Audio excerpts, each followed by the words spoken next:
Hi friends, जय जगन्नाथ। तो मु आज घरे अंडा तरकारी करने जाऊँगी। तो अंडा तरकारी मुझे गोटे पियाज आउ अदा रसुण सुखिला लंका मसला करने नहीं जाइए। तो मसला मोर ए रेडी हो जाइए।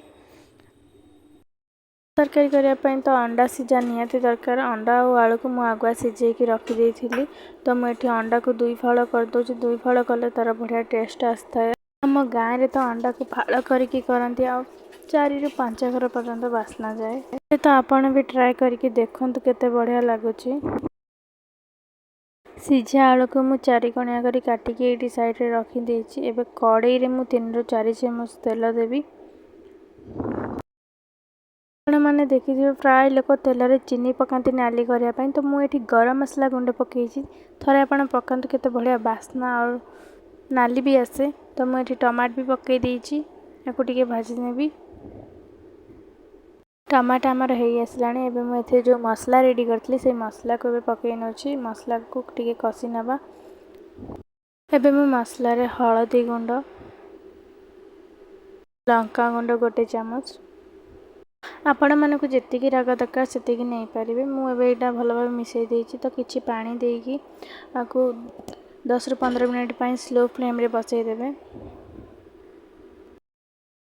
पटे तावा बसई देछि। तावा किछि तेल नहीं जाइछि। जो अंडा को फाड़ करके रखिथिले मु एबे से को भाजिया को जाउछि।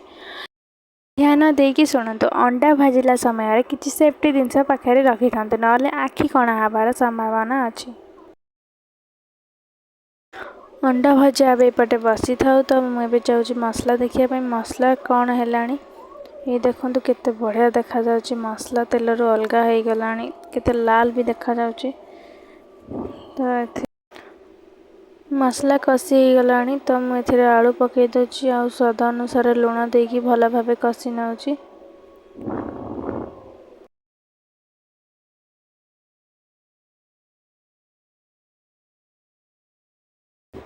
आलू रे मसला जरिया 5 मिनिट घोड़े की बसई नेबे। तापर मुझे अंडा भजा बसई थी ताको एबे मु उल्टै देबी।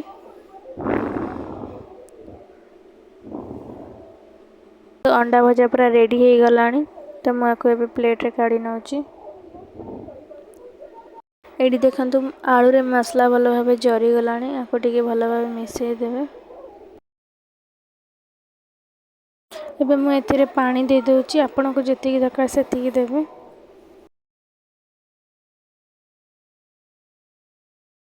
पानी दे सारा पर 10 ରୁ 15 मिनिट फुटिया पई छाड़ी देबे। फुटी सारा पर एथिरे अंडा पकई नेबे जो भाजी की रखा हैथिबा।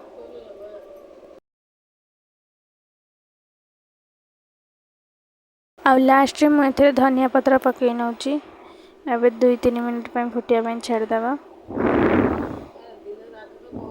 एबे हम अंडा तरकारी पूरा रेडी हो जाइछि।